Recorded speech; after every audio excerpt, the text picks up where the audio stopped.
Naxçıvan Dövlət Universitetində idarəetmədə və təhsildə rəqəmsallaşdırma mövzusunda 2-ci Respublika Elmi Konfransının açılış tədbiri olub. Tədbirdən əvvəl İncəsənət Fakültəsi tələbələrinin əl işlərindən ibarət sərgiyə baxış olub. Konfrans başlanmazdan öncə ümummilli lider Heydər Əliyevin və şəhidlərimizin xatirəsi bir dəqiqəli sükutla yad edilib, dövlət himni səsləndirilib.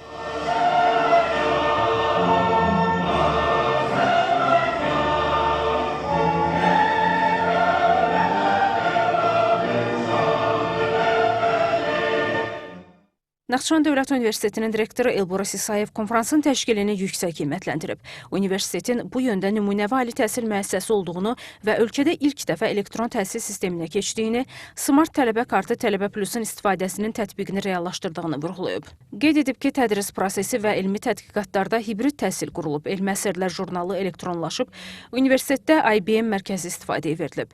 Elbrus İsayev Naxçıvan Muxtar Respublikasının sosial-iqtisadi inkişafına dair 2023-2027-ci illər üçün dövlət proqramı çərçivəsində bu il reallaşacaq innovasiyalar mərkəzi barədə də məlumat verib.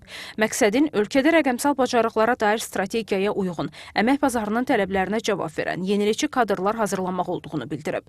Sonra plenar çıxışlar başlanıb. Naxçıvan Muxtar Respublikasının Rəqəmsal İnkişaf və Nəqliyyat Nazirinin müavini, nazir səlahiyyətlərini icra edən Rahid Ələkbərli, rəqəmsal dövrdə strateji idarə etmə, Naxçıvan Muxtar Respublikasının İqtisadiyyat Nazirliyi yanında Əmlak Məsələləri Dövlət Xidmətinin rəis müavini, rəis vəzifəsini icra edən Müslüm Cabbarzadə, rəqəmsal xəritələrin tətbiqi, müasir çağırışlar, Azərbaycan Respublikası Mərkəzi Bankının Naxçıvan Muxtar Respublikası İdarəsinin sədri Elçin Əliyev rəqəmsal ödəniş ekosistemində innovasiyalar mövzularında məruz ilə çıxış ediblər.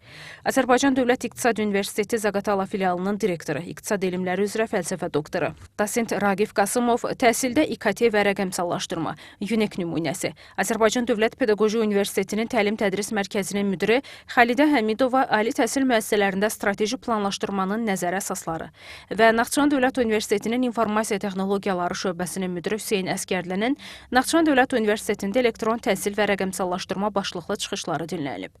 Konfransda rəqəmsal transformasiyanın təhsildə idarəetmə proseslərinə təsiri, qərar vermə mexanizmlərində məlumat analitikasının rolu və liderliyin yeni tələbləri müzakirə edilib, iştirakçıları maraqlandıran məsələlər ətrafında fikir mübadiləsi aparılıb, suallar cavablandırılıb. Sonra konfransın keçirilməsində göstərilən təşkilati dəstəyə görə tərəfdaş üzvlərə rektor Elbrus İsayev tərəfindən təşəkkürnamə təqdim edilib.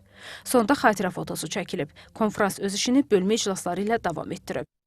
Sevindirici haldır ki, ikincisini keçirdiyimiz bu Respublika konfransına marağı artıbdır. Ötən ildən fərqli olaraq iştirakçıların çox şaxəlliyini görə bilirik və təbii ki, bu məruzələr 2 gün ərzində seçilmiş, qəbul olunmuş məruzələr Naxçıvan Dövlət Universitetində konfrans yekunlaşdıqdan sonra onların nəşri nəzərdə tutulur.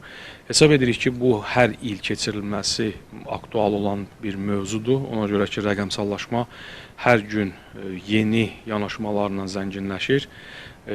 Rəqəmsal idarəçilik təkmilləşdirilir ölkəmizdə və biz bilirik ki, ölkəmizdə bundan bağlı dövlət strategiyası var. Cənab Prezidentin müəyyənləşdirdiyi proqramlar, qəbul elədiyi sərəncam və fərmanların işığında rəqəmsal idarəçiliyi, rəqəmsal təhsili təşviq eləmək üçün alimlərimizin, tədqiqatçıların bu cür konferanslar ətrafında müzakirələri hesab edirəm çox faydalıdır. Bugün konferansda çox aktual məsələlər təqdim olundu, aktual mövzular təqdim olundu və mövzular əsasən təhsil prosesinin başlanğıcından etibarən diplom alınma prosesinə qədər olan prosesdə rəqəmsallaşmanı əhatə edirdi. Bütün bunlar bir daha göstərir ki, təhsil sahəsində də rəqəmsallaşma icra olunmuş və dövlət strategiyasında müəyyən olunan hədəflər təhsil sahəsində də icra olunmaqdadır. Mən Naxçıvan Dövlət Universitetinin həm doktorantıyam, həm də bu Naxçıvan mənim üçün çox sevimli və sevdiyim belə deyək də məkanlardan biridir və tez-tez gəlməyə xoşladığım bir yerdir. Həqiqətən bu universitetdə gedən və daim təkrarlanaraq fərqli mövzularda keçirilən konfranslar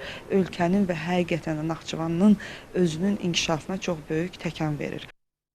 Qeyd edək ki, bölmə iclasları 3 salonda 10 panel üzrə keçirilib. 2 gün davam edən konfransın sonunda iştirakçılara sertifikatlar verilib. Kifayət Mahmudova, xanım Rüstəmzadə, Musa Süleymanov, NTV Xəbər.